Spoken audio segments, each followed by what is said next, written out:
حضرات ذیوکار ہمارے پروگراموں کا یہ سلسلہ جو تقریباً آج سے 4 ماہ پہلے شروع ہوا تھا، اب ہم اس مقام پر پہنچے ہیں جہاں پر ہم توحید و رسالت کو بیک وقت سمجھنے کی کوشش کریں گے۔ ہم نے توحید کو ایک علیحدہ ٹاپک اور عنوان کے تحت سمجھنے کی کوشش کی۔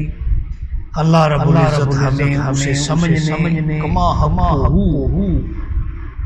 اس کا علم حاصل کرنے، اسے قبول کرنے اور اس پر عمل کرنے کی توفیق عطا فرمائے۔ اگر ہم اس پر غور کریں تو ہمیں یہ بات واضح ہوتی ہے ہمارے اوپر کہ بندے کا اپنے رب کے ساتھ اور اپنے پیغمبر، اپنے نبی، اپنے رسول کے ساتھ تعلق 3 جہاد سے ہوتا ہے، اور وہی 3 جہاد سے تسلیم کرنا توحید و رسالت کہلاتا ہے۔ اور وہ 3 کون سی ہیں؟ وہ 3 اس اعتبار سے ہیں کہ اقرار باللسان، تصدیق بالقلب اور عمل بالارکان۔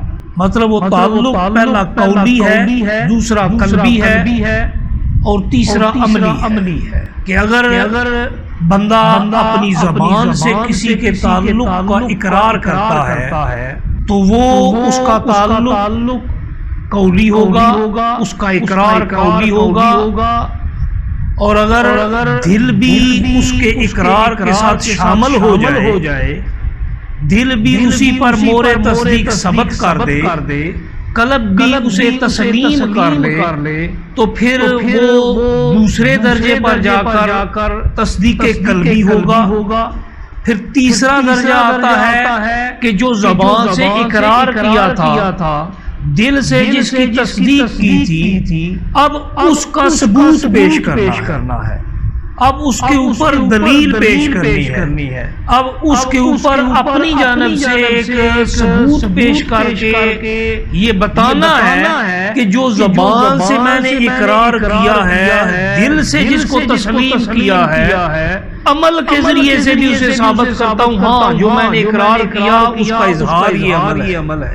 اب اگر اس اعتبار سے دیکھا جائے تو اللہ تعالیٰ سے تعلق قولی کیا ہوتا ہے؟ تعلق قولی یہ ہوتا ہے جو ہم نے سورہ اخلاص میں، سورہ توحید میں ہم نے اس پورے سارے پروگراموں کے سلسلے میں جس میں سب سے زیادہ جس پر ہم نے ڈسکس کیا، جس پر ہم نے بات کی، وہ سورہ اخلاص۔